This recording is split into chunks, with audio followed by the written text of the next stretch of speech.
Hola, ¿qué tal? Vamos a ver una variante de los diversos problemas que se pueden hacer utilizando la ecuación de Bernoulli para mecánica de fluidos. Nos presentan una geometría en la cual hay un tanque. Este tanque tiene una salida a través de una tubería de fluido. Básicamente es la gravedad, la energía potencial, la que está moviendo como factor motriz este fluido. Queremos que el flujo de salida sea de 3 litros por segundo. La pregunta es, ¿cuál es la altura que permite tener exactamente ese caudal? Estamos hablando de una fotografía del momento. Obviamente este es un sistema dinámico. Nosotros nos vamos a enfocar específicamente a ese momento estático, ese instante en el cual la altura específica del fluido del tanque me va a dar esta salida de 3 litros por segundo. El agua en el tanque está a 5 Celsius. Nos dicen es un tanque de gran volumen. Esto es parte clave del problema. Y bueno, se nos sugiere que los puntos 1 y 2, con los cuales vamos a trabajar con la ecuación de Bernoulli, estén uno en la parte superior del tanque, o en realidad donde está la altura Z que queremos conocer. Y el punto 2 es una salida a presión atmosférica del fluido. Nos dan como datos la viscosidad y la densidad del agua a esta temperatura.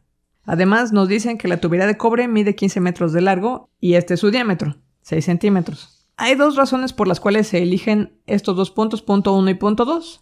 La primera es que si tanto la parte superior del tanque como la salida están a presión atmosférica, pues entonces nos podemos olvidar de este término de la caída de presión. Sí, hay una caída de presión por el hecho de que el fluido esté moviéndose, pero al final de cuentas en los dos extremos de mi sistema van a estar los flujos expuestos a la presión atmosférica y eso elimina este término. La segunda razón es que yo quiero ubicar esta altura Z, así que me ayuda a tener el punto 1 exactamente en la superficie de este recipiente con agua. Además, me dan como información el hecho de que este tanque es muy ancho, que es de gran volumen.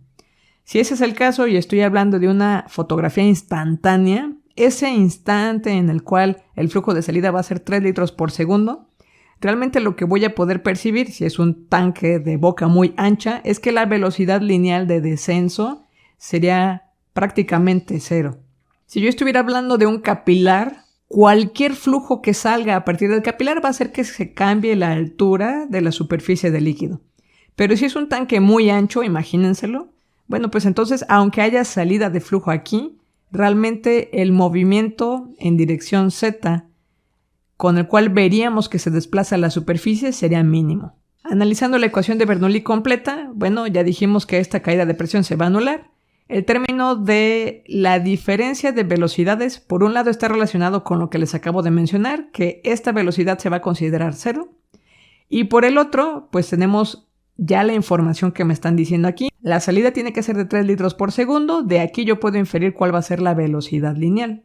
No hay una bomba en este pequeño esquema, así que el trabajo de máquina no existe. Y el trabajo de fricción ya sabemos que siempre se evalúa con FLV cuadrada sobre 2D. Comenzamos identificando cuál va a ser la velocidad lineal que corresponde a estos 3 litros por segundo. Utilizamos la ecuación de toda la vida desde balance de masa. Caudal es igual a velocidad por área, lo despejamos. El caudal es 3 litros por segundo, aquí está en metros cúbicos por segundo. Y el área es el área transversal, el círculo que vemos si fuera una vista frontal de esta tubería de cobre. Por lo tanto, la velocidad lineal es 1.06 metros por segundo. Esta velocidad es la que va a determinar cómo es el trabajo de fricción a lo largo de toda esta tubería. Y pueden apreciar que es la que utilizamos para calcular el Reynolds. Ese Reynolds, por supuesto, es el que me va a permitir identificar el trabajo de fricción.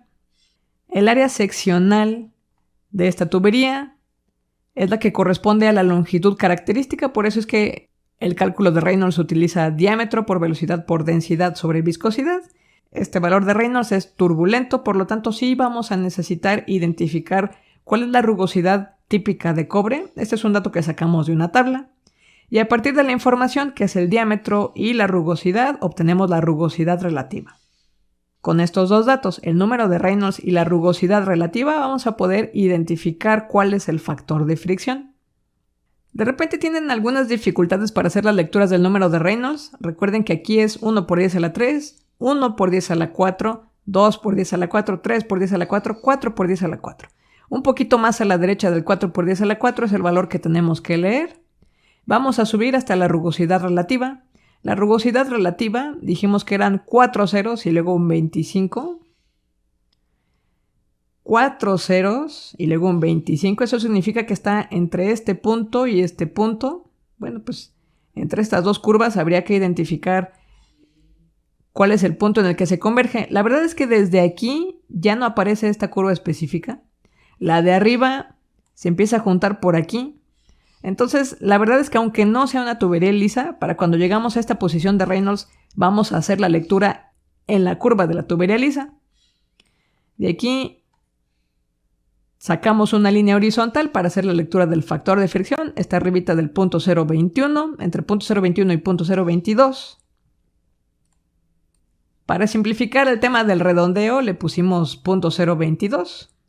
Y a partir de esta información ya tenemos todo lo que necesitamos para poder despejar mi ecuación de Bernoulli.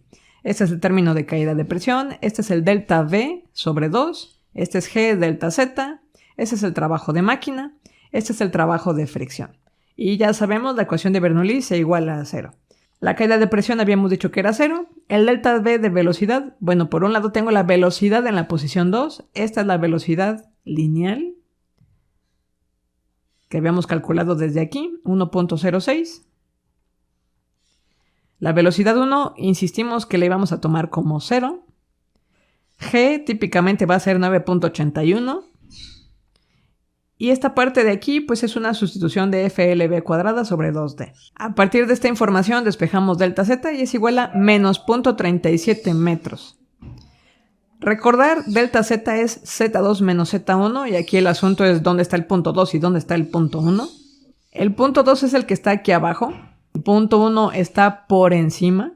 Si el punto 2 es el que tomo como referencia del piso, 0, entonces sin ningún problema el despeje de Z1 me va a dar la altura correspondiente que son 37 centímetros.